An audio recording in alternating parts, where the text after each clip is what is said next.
ഇങ്ങ എത്തിയില്ലേ? ഓണത്തിന് ഓണക്കോടി ഇല്ലാതെ എങ്ങനെയാ? കാന്താരിക്ക് സ്കേർട്ടും ടോപ്പിന്റെ മെറ്റീരിയൽ എടുക്കാൻ കസവ് കേന്ദ്രയിലേക്ക് എന്നെ വെച്ച് പിടിച്ചു. അമ്മ എന്നാലൊന്നും വൃത്തിയില്ല, ഞാനൊന്ന് വൃത്തിയാക്കി വരട്ടെ പറഞ്ഞു പോയ പോക്കാണേ. കണ്ടമാനം മെറ്റീരിയൽസ് ഉണ്ട്. എന്റെ കണ്ണ് തള്ളിപ്പോയി ഗൈസ്. പക്ഷെ എന്ത് ചെയ്യാൻ, നമുക്കെല്ലാം മേടിക്കാൻ പറ്റില്ലോ. അപ്പോഴാണ് ഞാൻ ഒരു വലിയൊരു സത്യം മനസ്സിലാക്കിയത്. എന്റെ കെട്ടിയോൻ ഡെന്റിസ്റ്റും കൂടിയാണേ. പിന്നെ എനിക്ക് ഡ്രസ്സ് എടുക്കാനൊന്നും പോകുന്നില്ല. പക്ഷെ ഞാൻ അവിടെ കണ്ട് എനിക്ക് ഇഷ്ടപ്പെട്ട ഡ്രസ്സൊക്കെ ഒന്ന് വെറുതെ ട്രൈ ചെയ്ത് നോക്കി. വല്ല ടൈം പാസും വേണ്ടേ? പക്ഷെ ടൈം പാസ് ഇയാൾ എന്നെ നല്ലോണം ഉണ്ടാക്കി തരുന്നുണ്ട്. ഒരു ഓട്ട മത്സരം തന്നെ അവിടെ കാഴ്ച വെച്ചിട്ടുണ്ട്. കസവ് കേന്ദ്രയിൽ തുണിയെടുക്കാൻ മാത്രമല്ല മക്കളെ, മുടി വെട്ടാനും പോവാം. അങ്ങനെ കാന്താരിയുടെ മുടി ഞങ്ങൾ അങ്ങോട്ട് വെട്ടി നശിപ്പിക്കാന്ന് വിചാരിച്ചു കേട്ടോ. ഒരു കൊറിയൻകാരിക്ക് ഞങ്ങൾ അവളുടെ മുടി അങ്ങോട്ട് വെച്ചു കൊടുത്തു.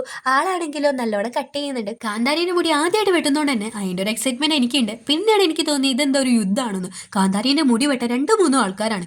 ആദ്യമൊക്കെയാണെങ്കിലോ അവരുടെ സാധനങ്ങളുടെ പരിപ്പെടുക്കാനുള്ള സമയമേ ഉള്ളൂ കേട്ടോ. അങ്ങനെ ഇതാ മുടി വെട്ടി, ഇതാ നല്ല ഭംഗിയുണ്ട്. എനിക്ക് ഒരുപാട് ഇഷ്ടമായി. കാരണം കാന്താരിന്റെ കേളി ഹെയർ ആയതുകൊണ്ട് തന്നെ ഇങ്ങനെ കാണുന്നത് ഒരു അത്ഭുതമാണ്. അവസാനം കാന്താരി ആരോ വണ്ടീനെ പരിപ്പെടുക്കുക. Bye bye.